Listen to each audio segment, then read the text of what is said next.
I call it the covered wagon syndrome. What happened in the Braxton house stayed in the Braxton house. My parents, who have always been very private, didn't want their children talking publicly about our family issues. The years we spent inside that church reinforced that tendency. That's one of the reasons I never felt like I could relate to other children, especially at school. During my elementary school years, my teachers would organize a Halloween march. All the kids would excitedly put on their costumes and parade around the halls. "Where's your costume?" one of my classmates asked me when I was in 5th grade. "Oh, I didn't bring one," I said. The truth was that my family didn't acknowledge any holiday, even after we left Pillar of Truth. But since I already felt like an oddball, I certainly didn't want to admit that. Thankfully, my teacher always brought extra costumes for any child who had forgotten one, so I pretended this was the case for me, and I put on the princess tiara and skirt she handed me. Once I was home, I didn't dare reveal to Mommy that I'd worn the costume because I knew I'd be in trouble. My classmates teased me mercilessly. "Hey, homie, Toni Braxton," they'd yell out in the hallways and on the playground.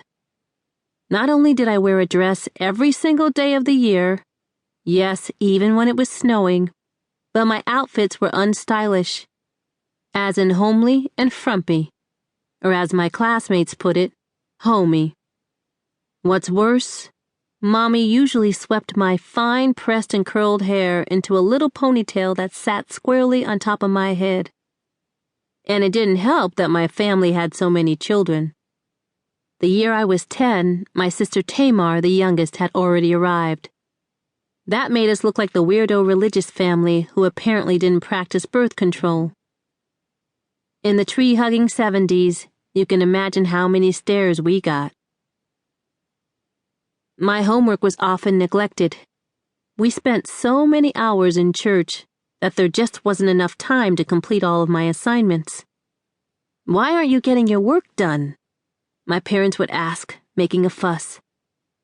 I'd shrug and take the licking that came next. On the one hand, my parents didn't play when it came to requiring my siblings and me to do well academically. But on the other hand, they didn't make our schoolwork a priority. The priority was memorizing scriptures and attending services to focus on my studies. At church, all of us children were given batches of 26 scriptures to memorize, organized from A to Z. Every Thursday night in our testimony service, we each had to stand up and quote that week's designated verse. "The Lord is my shepherd, I shall not want," I'd recite from Psalm 23. "He maketh me to lie down in green pastures. He leadeth me beside the still waters. He restoreth my soul." By the time I was 12, I could recite literally dozens of scriptures perfectly from my memory. Yet, I was a C student.